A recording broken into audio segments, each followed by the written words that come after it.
Video red flag symptoms పై ఉంటుంది. ఇవి అండాశయ క్యాన్సర్ యొక్క ప్రారంభ దశను సూచించగల ముఖ్యమైన పరిశోధనలు. అండాశయ క్యాన్సర్ను ముందుగానే పసిగట్టి మంచి ఫలితాలను పొందే సంభావ్యతను పెంచుతుంది. ఇది పేషెంట్ల జీవిత కాలమును పెంచుతుంది. ఒవేరియన్ క్యాన్సర్ ఫ్లాగ్ లక్షణాలు అంటే ఏమిటి అనేది క్లుప్తంగా చర్చిద్దాం.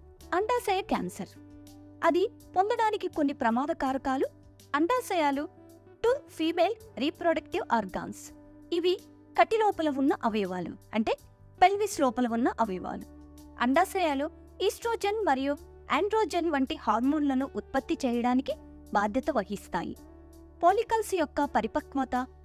ఓవరియన్ అంటే గుడ్లు విడుదల చేయడం వలన అవి ఫ్లాపింగ్ ట్యూబ్లలోకి గుడ్లను విడుదల చేస్తాయి. ఇవి అండాశయ క్యాన్సర్ రావడానికి మల్టిపుల్ ప్రమాద కారకాలుగా ఉన్నాయి. వీటిలో కొన్ని కారకాలు ప్రమాదాన్ని పెంచుతాయి.